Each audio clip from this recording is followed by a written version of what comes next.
Alright, so ladies and gentlemen, turning the world ninja, the falcon cannot hear the falconer.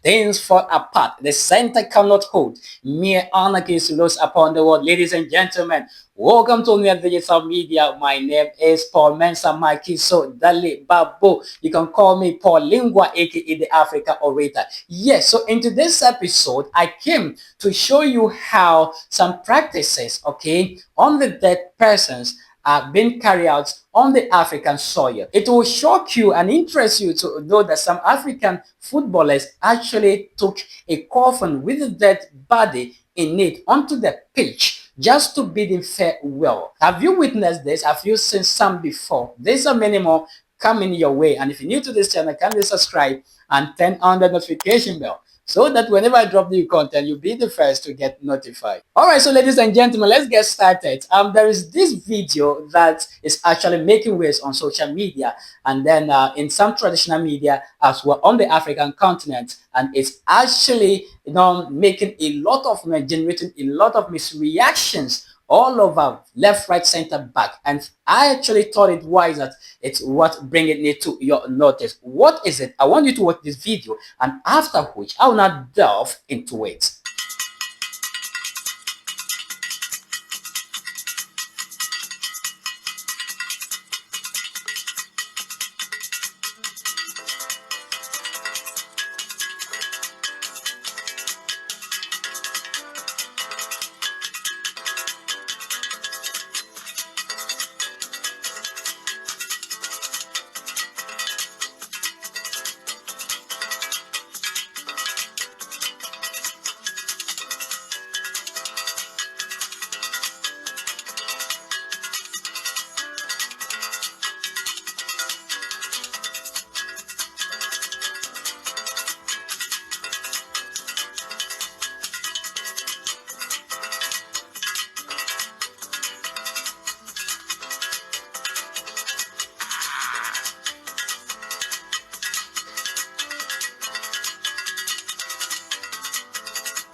All right, so you've seen it all, and that should tell you that this is a practice in Africa, and this is not the first time. I have seen a lot of this happening where the disease, okay, supposed to be buried, is taken to a place of work, and then the person is being fed well, and it's actually disturbing. Africans were not noted for this. I don't just get it that lately we see this happening common among the Africa sectors. Now, let me actually explain deep about this to you. Yes, so the video you just watched has to do with some footballers who actually thought it wise that it's worth bidding farewell to their teammate who passed on. And what they did is that they actually bathed the dead body and then placed it in the coffin and decided that, well, let's organize a final match for him.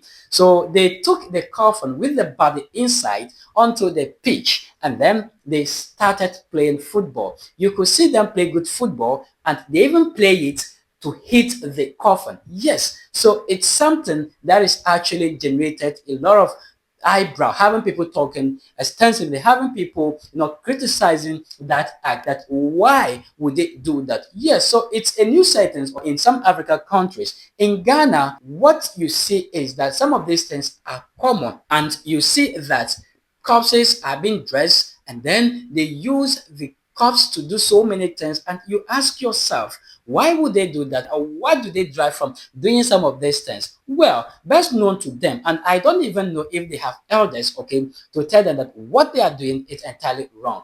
And gone are the days how corpse or dead people were being feared. Lately, it's not so like that. So it's actually a trend on the African continent, and people actually drive some joy, some happiness, doing that. Ladies and gentlemen, this act is entirely wrong, because Africans, we are not noted for some of these things. It is not part of our culture. Just as I indicated early on, corpses, okay, were being feared, dead bodies were being feared, But today, people play with it like it's a toy, and this is wrong. You see, when someone dies, okay, the body releases toxins, right?